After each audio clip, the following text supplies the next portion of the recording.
Hello and good morning from WSC News. Today we have a story on the 3 days that changed America regarding the status of African Americans. African Americans have suffered from unjust treatment their entire life, and we are going to look at 3 specific days that changed America and especially changed the lives of African Americans for the better. The first day we have on our list is the day that the Emancipation Proclamation was passed, on January 1st, 1863. Here is a picture of this life-changing document that, according to David W. Blight and the proclamation itself, declared all slaves in the states of rebellion forever free.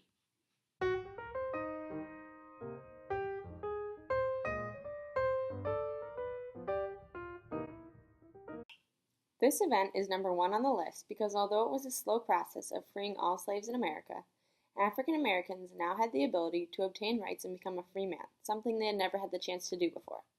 Once the proclamation was passed, many slaves fled to the north in search of a new life where they could be free, as you can see in this picture. African Americans went from being property of somebody and not even considered human to being able to own land and learn to read. With the institution of slavery beginning to crumble, blacks knew that this moment would transform their future and change their lives forever.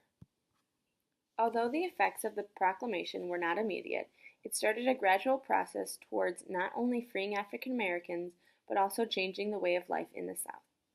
At the time of slavery, Southern economy was dependent on slaves. Slaves did all of the work in the South, and without them, white plantation owners had to find new people to work their land. This was so difficult because no one was willing to work the hours, receive the little pay, and endure the poor working conditions that slaves had throughout slavery. As you can see here, majority of southern states were made up of large plantations that grew things such as cotton, being the dark and light-shaded areas in the south, rice, being the dotted areas mainly in Florida, and tobacco and sugarcane, being the striped areas in the south. With this much land consisting of plantations and nobody willing to work them, the South had to completely change their way of life and their economy. This is why the Emancipation Proclamation on January 1st, 1863 deserves to be number 1 on the list. The second date on the list is April 15, 1947, Jackie Robinson's Major League debut as a Brooklyn Dodger. Robinson broke the color line in the MLB and brought the story of segregation to the public. Baseball was considered America's game during this time period, which forced everybody to realize the hardships that blacks encountered. Even those who lived deep in the South never truly understood what blacks had to go through. It wasn't until the Dodgers went on the road and his teammates saw how he was turned away at the front desk of the hotels that even a hardcore Southerner like Eddie Stanky could see that this was a social injustice. Well, we'd go into St. Louis on the bus. Poor Jack had to go to another hotel. That's pretty hard to live with. Sure, he had it, but never changed his personality or his thoughts about the game. When that game started, that first pitch, he was all ball player and all man. Just as Eddie Stanky says, when Jackie Robinson got up to the plate, he only focused on baseball.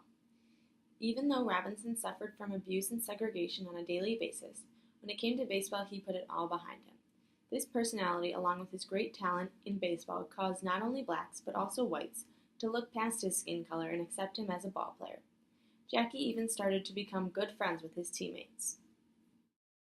In that summer of '47, very few people knew that Pee Wee Reese and Jackie Robinson were going to be great teammates.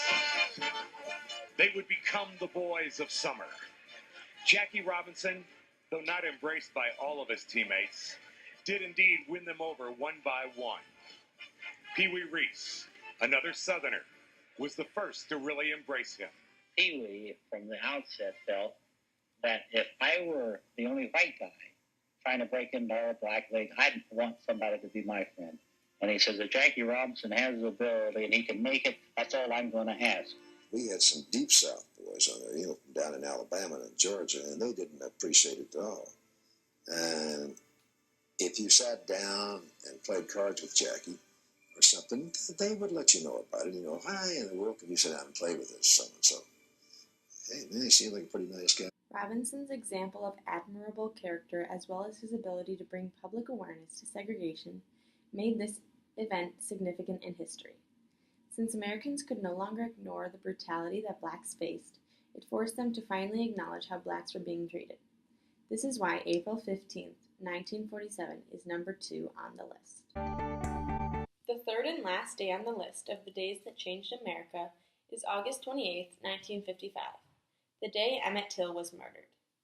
Till was beaten and shot to death after asking a white woman on a date and wolf whistling at her. The whistling, along with many other things, are still being debated of whether they actually happened. While some argue that he was just from the North and didn't know any better, others say he was asking for it. No matter what actually happened, the boy was beaten so badly that no one could even recognize him, besides for the ring on his finger. Till's trial got a lot of publicity that forced people to not ignore what had happened. The trial showed that there was a need for understanding and compromise between whites and blacks. This event showed what whites were willing to do in order to preserve segregation throughout the United States.